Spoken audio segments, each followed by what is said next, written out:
So you've been a Secret Service special agent under 3 presidents in various locations and while in transit.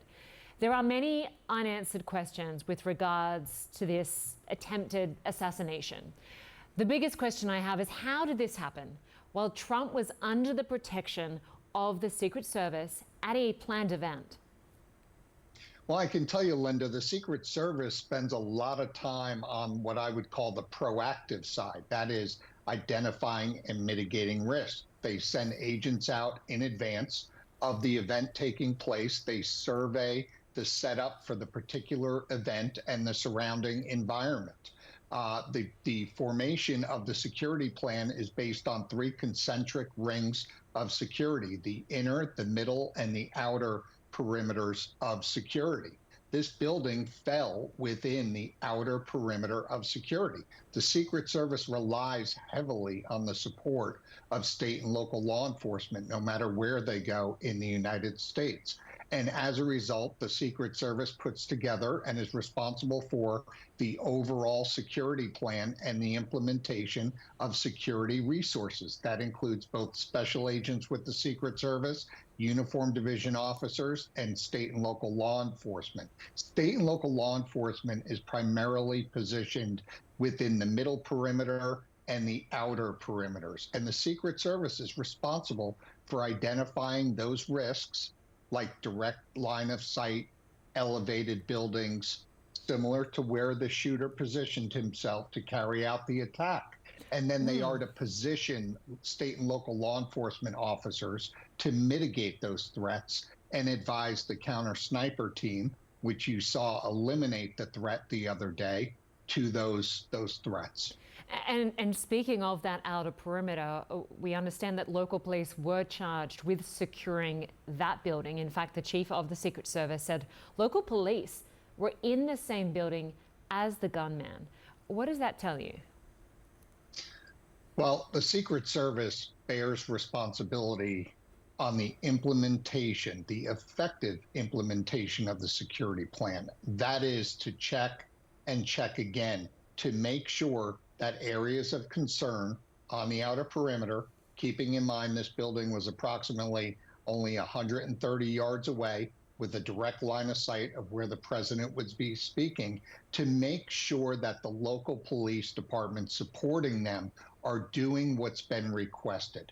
This is a continuous responsibility of the Secret Service to make sure that any areas of concern have been and continue to be addressed during the duration of the event.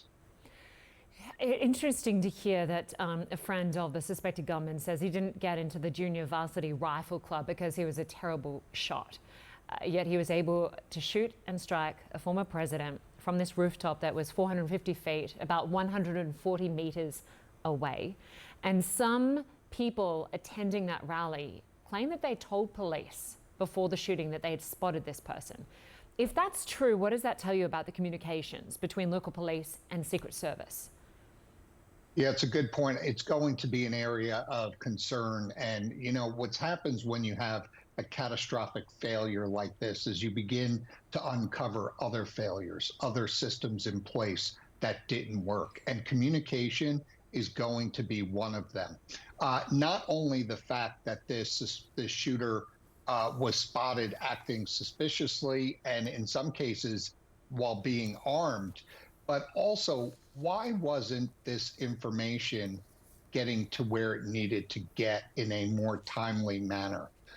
For example, if the shooter was identified by all reports as early as 30 minutes prior to the event, why was the former president ever brought to the stage until being informed that this threat was mitigated or discovered?